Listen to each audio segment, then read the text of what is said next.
Welcome back. We're going to get into it and make the first location, which, if you'll remember from my map that I made, the first location for me is going to be the beach.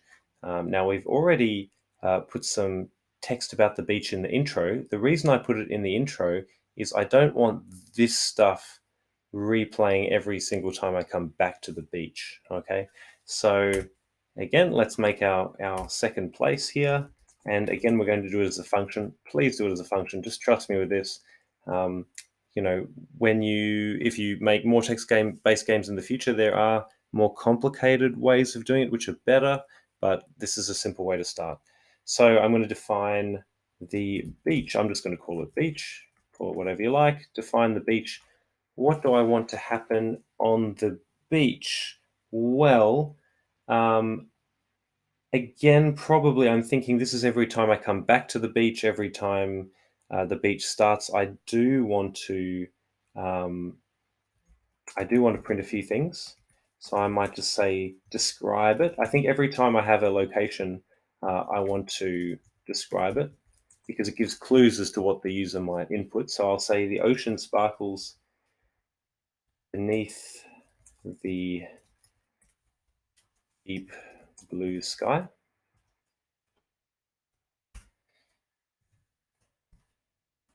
Now I want to give some clues as to what the user can do in this area. So I'll say away from the sea. Now you could say north or east or things like that if you wanted to. That's a pretty typical thing in text games. I've decided not to, just to make it a little bit different and natural.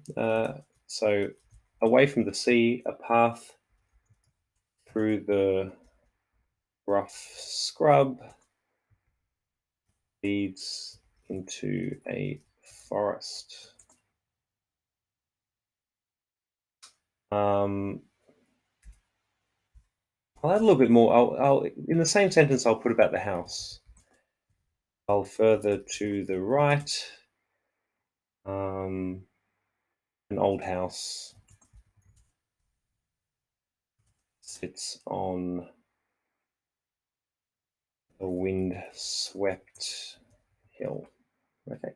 So now I've told the user about some things that they might think about inputting.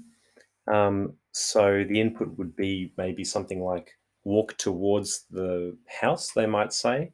So we need to get some input from the user now, and I'm going to store that in something called answer. So I'll say answer equals input. Now let's think about what the question would be here. To be honest, I like having just a traditional kind of prompt, which is um, this symbol. So I'm just going to try that out and see how that works. So answer equals input. Um, at this point, I might just test that and see if it works. Now, here's one of the really, really cool things about functions. We can test separately. I don't care about my intro for the moment. I don't want to run through my intro every time I'm testing the beach function. So I'm not going to run intro at all. I'm going to run beach. And if I hit run, the ocean sparkles beneath the deep blue sky. Away from the sea, a path through the rough scrub leads into the forest, while further to the right, an old house sits on a windswept hill. That's exactly what I want. Fantastic. And I'm not going to test the intro because I'm not working on the intro. In fact, I can, there we go, code fold it, and I don't even have to think about the intro. So this is really important in programming. We refer to this as unit testing. Again, usually a lot more complicated than just trying out stuff, but at its very core, this is sort of unit testing. So we're just testing the beach right now. Now, after I get some sort of input there, I am going to think uh, about what sort of things the user might say. I think if we use the if forest in answer construction, that's going to be really powerful for us because if they say walk to the forest, go to the forest, up towards the forest, whatever they say, we can detect that it says forest and we can act accordingly. So if it says the forest, then I can print something like you decide to scramble up the bank towards the forest. We can worry about actually getting there in a minute, but let's just print for the moment. The air cools as the trees seem to envelop you. Okay, so that's one option. Second option. Now remember, the pattern goes if on the first one, and then else if, which is shortened to elif. So we only want to check the second option if this didn't occur. If forest was in the answer, that's it. All bets are off. We're not going to check any of the elifs, the else ifs. We'll just go to the forest. But let's say they didn't have forest in the answer. And actually, I might add something here. I might say if forest in answer or trees in answer.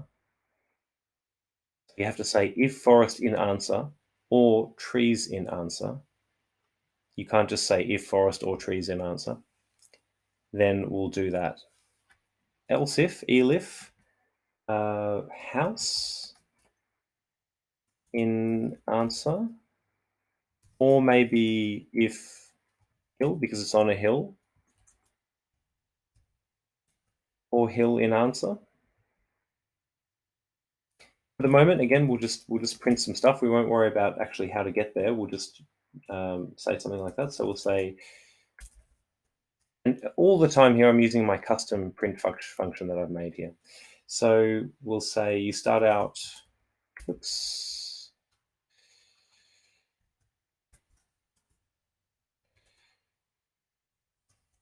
Start out towards the old house on the hill.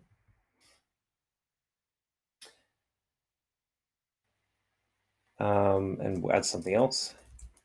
As you approach, you notice its dilapidated. It's an E or an I. Oh. One of the problems in this is there's no text spelling correction.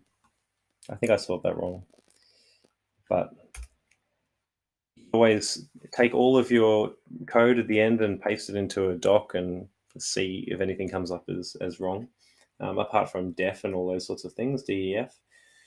Yeah, so I think that makes sense now. We'll try that. Let's just test this. So, and here's another cool thing. My print function here, I'm actually going to change this to something really, really short for testing purposes, so I'm not waiting around. So go to the house. Cool, so that works. I'll maybe test it again and say go to forest. Cool, and we'll try with blah. Yeah, and nothing happens. Okay, cool.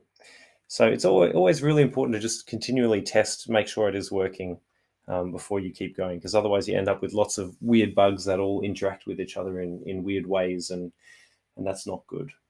Of course, I can add in some kind of silly ones like, if sand in answer, I can say you don't have time to play in the sand right now. have a bit of a joke with the user, and I mean you can add as many of these if you as you want. You could say if ocean in answer or water in answer. Be careful with your spelling with these because the spelling doesn't really matter so much here, but If you get these wrong, then your game won't work properly. Maybe I'll just print something like, the water looks inviting.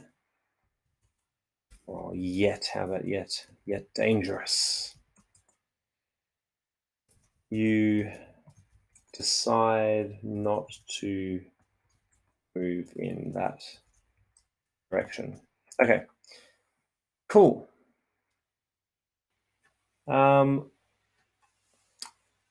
Finally, we probably want an else, which captures everything. I think we might have to make the code smaller. I've been holding off on this. You might want to add an else, which is just if the user enters something completely different. So print something like, command not understood. You can change that, make it more witty later. And let's run this. Blah. Command not understood. Excellent. But we have a problem. The command is not understood, and I want my prompt back. I want to type something else. I want this to loop through these options until we get sent somewhere else. So I'm actually going to take all of this code and hit tab to indent it into a block, and it's going to be a while block. And I'm just going to make a forever loop at the moment and just see if this works. Blah. Command not understood. Excellent. Blah. Wonderful. Beach. Oh, well, sand. You don't have time to play in the sand right now, etc., etc.